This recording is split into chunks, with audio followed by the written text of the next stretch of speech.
Hello বন্ধুরা, Bengali spice চ্যানেলে তোমাদের সবাইকে স্বাগত জানাই।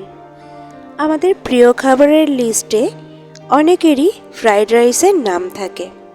আজকে আমি খুব সহজভাবে আর কম উপকরণে ভেজ ফ্রাইড রাইস তৈরি করেছি। তাহলে চলো তোমাদের সাথে শেয়ার করি। এখানে আমি নিয়ে নিয়েছি 300 গ্রাম বাসমতি চাল। সেটাকে আমি ধুয়ে জল ঝরতে দিয়ে দিয়েছি। এভাবে রেখে দেব প্রায় আধা ঘন্টা। আর এদিকে আমি একটা কড়াইতে একটু বেশি পরিমাণেই জল বসিয়ে দিয়েছি। আর সেই জলের ভেতরে দিয়ে দিচ্ছি একটু বেশি পরিমাণে নুন, আর দিয়ে দেব একটা তেজপাতা।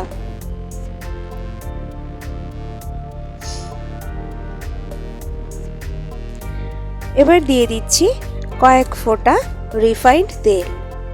এই রিফাইন্ড তেলটা দিলে চালগুলো একটার গায়ে একটা লেগে যাবে না, আর ভাতটা খুব ঝরঝরে হবে। দেখো জলটা খুব ভালোভাবে ফুটে গেছে। এবার আমি চালটা জলের ভেতরে দিয়ে দিচ্ছি।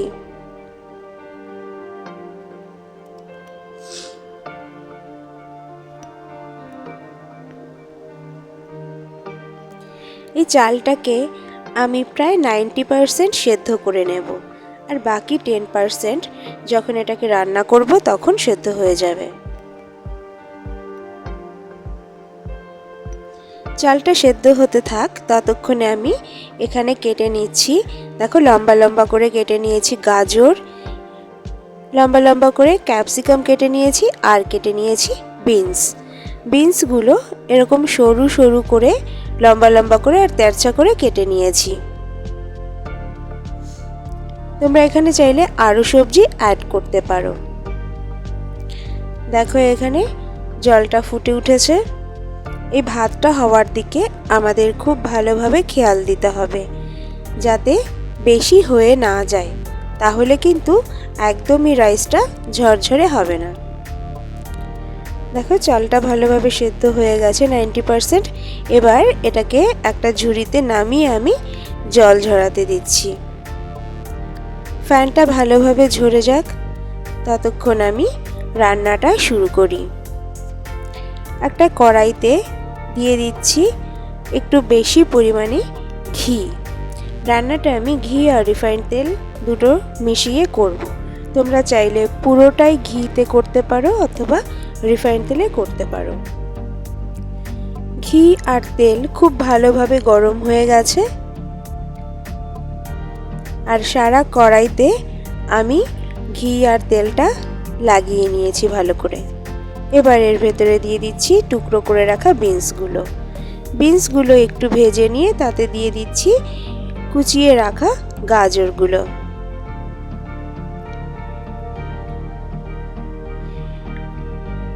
এই সমস্ত সবজিগুলো আমাদের ততক্ষণ ভাজতে হবে যতক্ষণ না পর্যন্ত সেদ্ধ হয়ে যায়। তবে সেদ্ধ করে পুরো যেন ঘেটে না যায়, সেই অবস্থা পর্যন্ত আমাদের সবজিগুলোকে ভাজতে হবে। এবার সাথে দিয়ে দিচ্ছি কুচিয়ে রাখা ক্যাপসিকামগুলো। ক্যাপসিকাম সেদ্ধ হতে বেশি সময় লাগে না, তাই এটা সবার শেষে দিলাম। তোমরা চাইলে সবজিগুলো সব কটাকে আলাদা আলাদাভাবেও ভেজে নিতে পারো, তবে আমি এখানে একসাথেই ভেজে নিচ্ছি। সমস্ত সবজিগুলো আমার ভাজা হয়ে গেছে। দেখো খুব সুন্দরভাবে ভাজা হয়ে গেছে।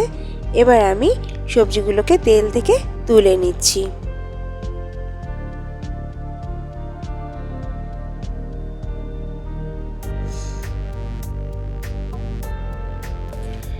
সবজিগুলোকে তুলে নিয়ে ওই তেলের ভিতরেই আর একটু তেল মিশিয়ে দিয়ে আমি এখানে গোটা গরম মশলা ফোড়ন দিয়েছি।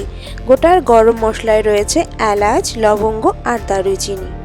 ফোড়ন দিয়ে তার ভেতরে আমি কাজু আর কিশমিশ ভেজে নেব।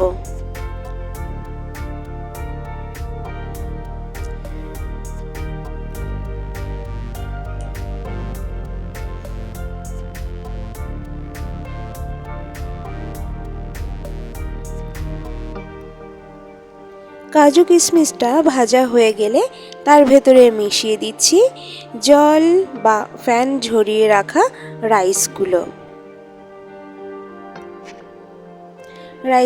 দিয়ে খুব ভালোভাবে আমি এখানে কাজু কিশমিশ আর গরম মশলা ঘিয়ের সাথে মিশিয়ে নেব।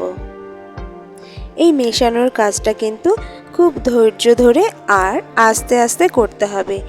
এমনভাবে মেশাতে হবে যাতে রাইসগুলো ভেঙে না যায়। দেখো এখানে খুব সুন্দরভাবে মেশানো হয়েছে।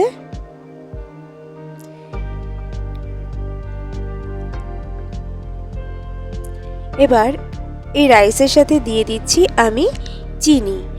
যারা বেশি মিষ্টি খাও তারা বেশি পরিমাণে চিনি দেবে, আর যারা কম খাও তারা মিডিয়াম চিনি দেবে।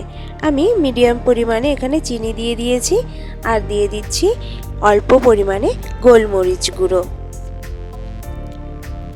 এরপরে চিনি আর গোলমরিচটা খুব ভালোভাবে রাইসের সাথে মিশিয়ে নেব।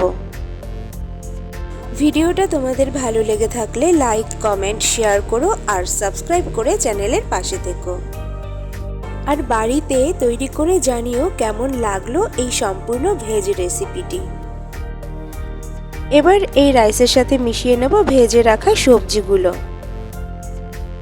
সবজিগুলোকেও রাইসের সাথে খুব ভালোভাবে ধৈর্য ধরে মিশিয়ে নেব। দেখো আমি এখানে যে মেশাচ্ছি কোনো চাল কিন্তু ভেঙে যাচ্ছে না, সেইভাবেই তোমাদেরকে আস্তে আস্তে মেশাতে হবে।